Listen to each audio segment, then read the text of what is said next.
You're listening to www.integralnaked.org.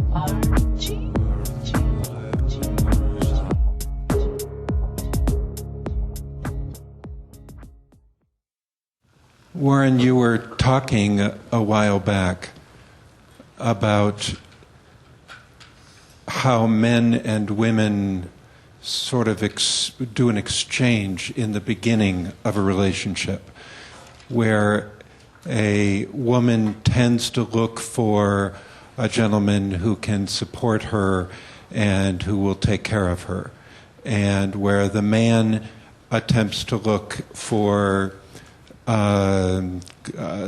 certain things, beauty, et cetera, et cetera. Youth and beauty, basically. Youth and, okay. Now, I'd like to continue in that same vein. Mm-hmm. Let's just say now that couple has committed to each other and they are together. Mm-hmm. Has it been your observation and your experience that if the man then offers his heart to her, mm-hmm. that he loses value in her eyes? That is, that he holds value to her as long as he is more unattainable. And David Data type of yes, orientation. and that if he actually becomes wild about her, mm-hmm. if he actually gives her his heart and soul mm-hmm. and spirit, has it been your observation that she is far more likely to reject him? Yes, but the answer yes is deceptive. And here's where David and I agree and disagree.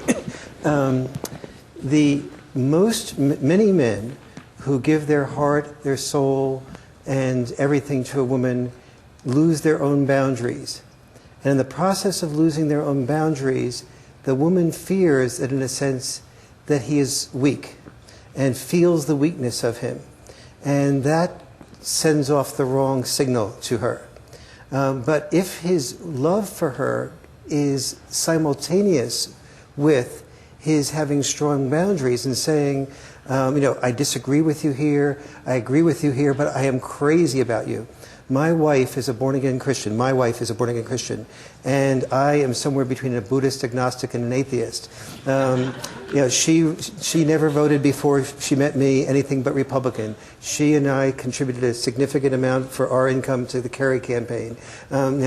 What happens that creates this dialogue was not me saying, I love you, and I believe in you, and I worship you, and that type of thing, but it's saying that, and also saying, here's where I think what I think, and here's why I think that way, and here's what I think what you're doing with the children is not being helpful to the children. So she feels and sees my strength, but also she feels and sees my enormous love for her. And so the two of those, but many times when a man has that love in his heart, he starts being afraid of losing her. And when he's afraid of losing her, she feels the weakness and then decreases her love for him. Does that distinction make any sense? Say your name? Andy. Thanks.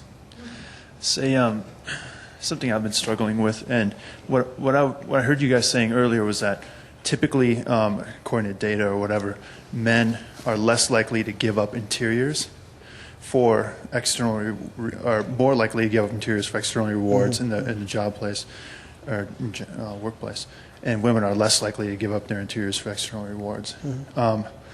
And I've been thinking about that a lot because I've been finding in my own life it's hard to actually find a job that I can get paid at well without really giving up my own interiors, without working 40 hours a week, 50 hours a week, physically demanding or very mentally demanding, a challenging job, and also have my spiritual aspirations and needs being met, have a practice that's full-bodied and, whatever.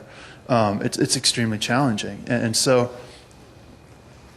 one thing I was wondering if we could explore a little bit is some of the new ways within which people could do that and still survive and thrive in the world, because I don't think I'm alone here either, because I feel kind of displaced, like a misfit in society. It's like, well, I'm not really willing to do what all these people are doing over here, and I don't really envy them, except for the fact that they're able to provide for themselves. Mm-hmm. Yes, really important question.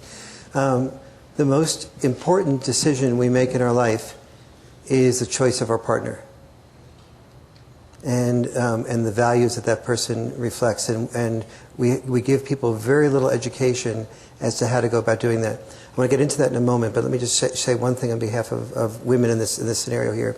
Men do give up their internals to get the externals in the workplace. But part of what the women's movement helped us understand is that women gave up their internals to get their source of income also. And their source of income was usually men. And so oftentimes they adapted to men in the way men adapted to bosses or to unions or to mandates at work. And so that's one of the reasons why women misinterpreted what was happening as that men were the oppressor, because it was their source of income that they were adapting to, just like men were adapting to their source of income in order to be lovable to women. Men were adapting to women also, but we were adapting indirectly. We knew there wouldn't be any love from women unless we adapted to our source of income. Women knew that if they didn't do a certain amount of adaptation to men, there wouldn't be a source of income. And so both sexes had to adapt for the love of the other sex. But now, having talked about that, it's an important prerequisite for the choice of partner. Because if you present yourself to a new woman that you're meeting as a spiritual man who is, really in touch with being able to know how to, in a Buddhist type of sense, live on $2 or $3 a day, and she is contemplating having children because because you are such a lovely spiritual man, she's going to have a lot to deal with, and. 2 kids. We had 2 kids, exactly. On $3 a day. $3 a day, right, exactly. And even though you admire yourself for mastering those skills of minimalization and non-attachment and all those types of things, she may not love the mastery of those skills so much as you are loving the mastery of those skills.